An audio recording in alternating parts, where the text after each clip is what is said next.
Today on the Otto Show, we're here in Van Buren, Arkansas, visiting with Joe McDaniel, who is with the Lions Club here locally, as well as Keep Van Buren Beautiful, Great. And is the director of the Pocket Park Project. And we are so excited to be here with you today to learn about this amazing project that you led. Well, thank you for including us in this. We're pretty excited about it too. It was a work that came from our heart, and it's been the success the city and the Lions Club and Van Buren wanted it to be, so we're pretty excited about it. How do you feel that Pocket Park has completely transformed the atmosphere in that neighborhood? Well, smiles on everybody's face.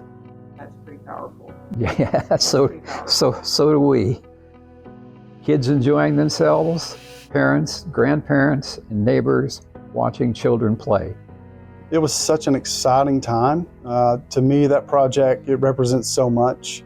I think it's emblematic of this community being able to come together to meet a need. That location where the police department used to be, it's in an area where there's a lot of children that play. That's near our housing authority.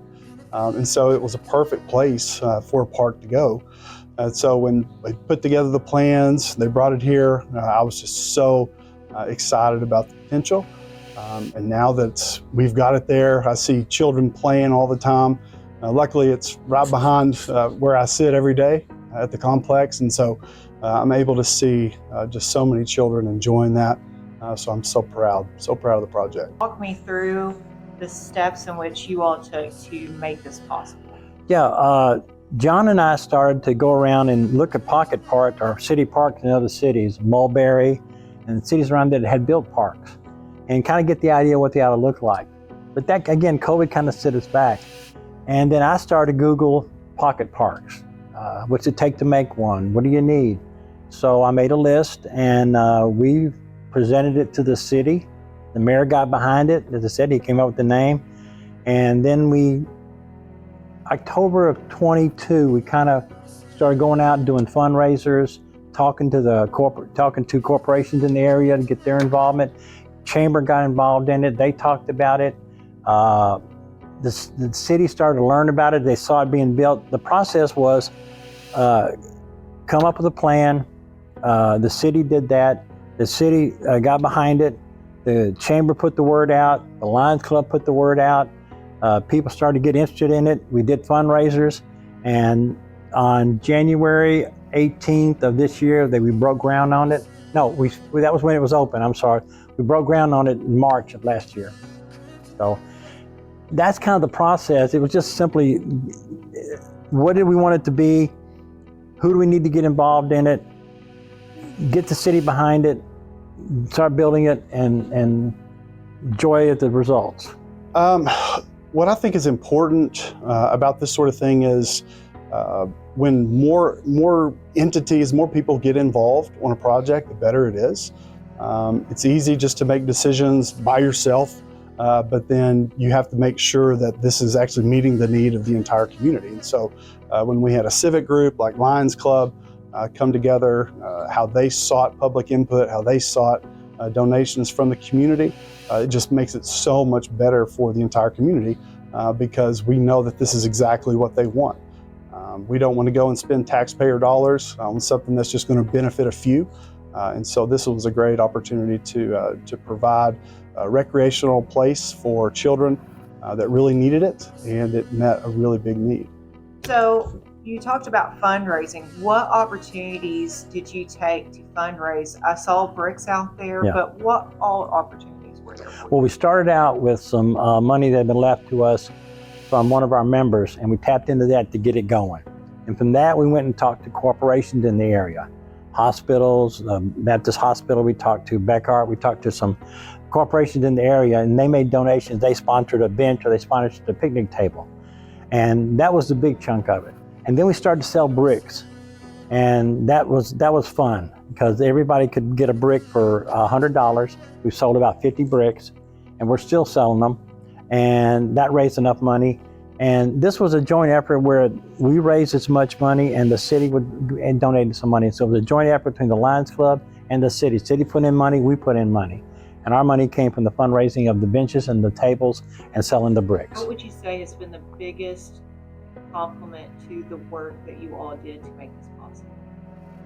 Well, I can't think of anything particular. It just was the entire city. Everybody, we have been posting this on our Keep Van Buren Beautiful page for quite a while, along with the Lions Club, and so has the city. And it's just been favorable response all the way along. They've been the folks have been the businesses and the chamber and the city and the parks department and the street department. Everybody's cooperated, everybody's worked together, and it's an example of what you can accomplish when you work within the community and you are a respected entity within the community. But once the city and the community got behind it, when you had the mayor and the council, and you got the chamber, again, I can't say enough about the chamber, and then you get the community gets behind it, and from the police department and firemen, everybody was in the community. This is a community of over 25,000 people, but everybody heard about the park. And once they got behind it, and we've had some personal people donate checks. One lady who had some handicapped children donated $1,000. It's not making sure we had handicap facility for it, and we do. And so the community got behind it. And once I got going, there weren't a lot of hurdles. People were behind it. And you have to have the city's commitment, you got to have the mayor's commitment, the council, the chamber, and the community. And once you get the big corporations behind it and the city and council, it just goes. Parks are vital to communities. They mean beautification, it means economic development, it means community development, it means the world to families looking to move to a place. In the past, people used to move because of a job, and now people want to move to a place that they enjoy. They want to have recreational opportunities, they want to have various amenities. And so for the past almost a decade since we did the city's first Parks and Recreation Master Plan, it's been a big priority in the city, and you can see that come to fruition. We've got more and more parks throughout the city, more opportunities for families and children, and we want this just to be the latest project that we do. We've got many others going through the pipeline, and so we want to continue to do that because it means so much to a community to invest in your parks and recreation. Could talk to a city today and tell them, write out the bulleted steps just very quickly on how you would go about building a pocket park, what would you tell them? Well, first of all, I think you have to have recognition of whoever it is that's making the presentation.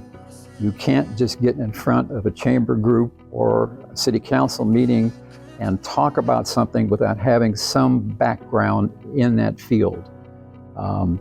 We have several groups who come to the city council meetings and make presentations with our Almost Home shelter, which is the dog shelter, and obviously they know what they're talking about. If you can come and make a presentation and be able to support what it is that you're talking about and show what the anticipated results would be to your community and then start building, that's pretty much what it amounts to. So did you have to bring in outside contractors to be able to levelize it, install all the equipment, mulch? Yeah, I drew the plans of what I wanted it to look like, and the mayor liked it, so he went to a local architectural firm here that they do work with the city, and they gave him that, and they come up with the plans, and every time they'd get the plans, they'd call me in or John in to look at them and say, yeah, this looks good, this is what we want. And the playground went from one type of playground to another type of playground. It kept progressing to better and better equipment. So finally the city said, this is what we want. Is that what you want? We said, yeah, because it's a little different than most playgrounds. When you see pictures of it, it's not your typical swings, it's not your typical monkey bars. It's a little modern, and the people love it. So yeah, we had to do that. Being able to work through the city departments, from Wally Bailey, the planning department, to Paul Dunn in the parks department, and then John Carson's in the street department. Everyone came together to work, to put everything, all the plans together. Even interestingly enough, the engineer that we worked with is the chairman of the planning commission. And so he worked with us as well, putting all the engineering plans together. And so it wasn't just a project for one person or a few, it was really the whole community coming together. lessons learned throughout the process? Is there anything that came up around that? Well, no, I think it just reinforces what we do as a community, what we do as Keep Van Buren Beautiful, what we do as the Lions Club, and what the city does. We work together to accomplish something, and we did that. I'm so excited to see this park, and I've heard it's very popular. It's one of a kind. It's one of a kind.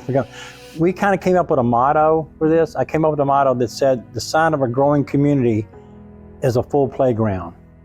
Because if you've got a full playground, your community's growing. That's kind of was our mantra for this. And since it's been built, the community has been excited about it. There's not a day that go by there's not kids playing on it. And they've really kept it, the community is the one that keep it clean. The kids have kept it up. They're taking pride in it. So it takes a community to get this done. And the community got behind it, and with the Lions Club and the city, and especially the chamber. I can't thank the chamber enough. They did a big part of this. So they made it happen. It was a community effort.